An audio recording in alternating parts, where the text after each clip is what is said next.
कहते हैं स्वाद के शौकीन लोगों का दिल जीतने का रास्ता उनके पेट से होकर गुजरता है। इसी सोच के साथ बीकानेर के छोटे से कस्बे में 8वीं पास एक लड़के ने अपने परिवार के लिए कुछ अलग करने की ठानी। उस छोटे से लड़के का नाम था गंगा बिशन अग्रवाल, जिन्हें दुनिया अब प्यार से हल्दीराम के नाम से जानती है। 1937 में बीकानेर की एक छोटी सी दुकान से शुरू हुआ ये सफर आज 9,000 करोड़ रुपए के एम्पायर में बदल चुका है। भारत ही नहीं, दुनिया के 80 से ज्यादा देशों में हल्दीराम की भुजिया और नमकीन का स्वाद छाया हुआ है। लेकिन ये सफर सिर्फ सफलता की सीढ़ियां चढ़ने तक सीमित नहीं रहा, बल्कि हल्दीराम को हमेशा विवादों और बंटवारे की कड़वाहट का भी स्वाद चखना पड़ा। इस पूरे बिजनेस की नींव 1937 में तब पड़ी जब गंगा बिशन अग्रवाल ने बीकानेर में अपनी पहली नमकीन की दुकान खोली। हल्दीराम की शुरुआत सिर्फ नॉर्मल भुजिया बेचने से हुई थी, लेकिन उनकी अनोखी रेसिपी और बेसन की जगह मोठ दाल के इस्तेमाल ने इस भुजिया को खास बना दिया। देखते ही देखते ये नमकीन बीकानेर में फेमस हो गई। बिशन जी, जिन्हें घर में प्यार से हल्दीराम बुलाया जाता था,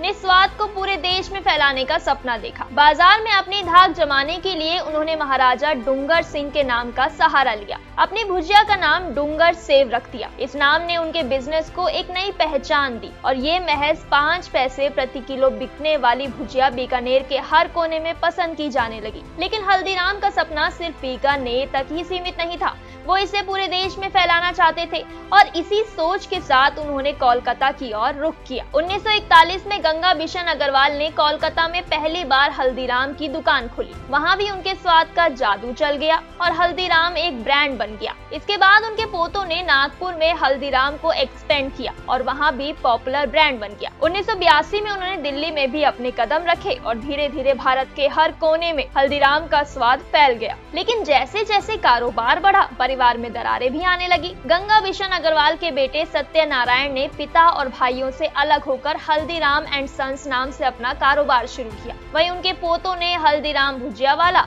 और हल्दीराम फूड्स इंटरनेशनल के नाम से अलग अलग कारोबार की शुरुआत की। इस बंटवारे ने हल्दीराम को 3 अलग अलग हिस्सों में बांट दिया। 2003 में हल्दीराम ने अमेरिका में अपने प्रोडक्ट्स का एक्सपोर्ट शुरू किया, लेकिन 2015 में अमेरिका में हल्दीराम के प्रोडक्ट्स पर बैन लगा दिया गया। आरोप ये था कि उनके प्रोडक्ट्स में पेस्टिसाइड्स मिलाए जाते हैं। इस कंट्रोवर्सी से हल्दीराम की पॉपुलैरिटी को धक्का तो जरूर लगा, लेकिन कंपनी ने हार नहीं मानी। उन्होंने अपने प्रोडक्ट्स की क्वालिटी में सुधार किया और आज अमेरिका समेत 80 से ज्यादा देशों में हल्दीराम के प्रोडक्ट्स की मांग है। हल्दीराम की वेराइटीज की बात करें तो हल्दीराम आज बाजार में भुजिया, मिक्सचर, मूंग दाल, आलू भुजिया जैसे पारंपरिक नमकीन के साथ साथ काजू कतली, गुलाब जामुन, सोन पापड़ी जैसी मिठाइयाँ और पाव भाजी, राजमा चावल जैसे रेडी टू ईट प्रोडक्ट्स भी अवेलेबल कराता है। इसके अलावा पीने के लिए लस्सी, फ्लेवर्ड मिल्क और मसाला कोला जैसे ड्रिंक्स भी शामिल है। बेकरी आइटम्स में पापड़, अचार, फ्रोजन फ्रूट्स और हेल्दी स्नैक्स के ऑप्शन भी हल्दीराम की रेंज का हिस्सा है। अपने प्रोडक्ट्स की वैरायटी की वजह से हल्दीराम हर उम्र के कस्टमर के लिए कुछ खास बन जाता है। हल्दीराम का सफर बीकानेर की गलियों से शुरू होकर कोलकाता, नागपुर और दिल्ली होते हुए आज पूरी दुनिया तक पहुंच चुका है। दोस्तों, कभी कभी बड़े सपने बड़े शहरों में नहीं बल्कि छोटे से गाँव की छोटी सी दुकान में भी पलते हैं। बीकानेर के गंगा बिशन अग्रवाल ने 1937 में सिर्फ 5 पैसे प्रति किलो की भुजिया बेचने से जो शुरुआत की, वो आज 9,000 करोड़ रुपए के बिजनेस में बदल चुकी है।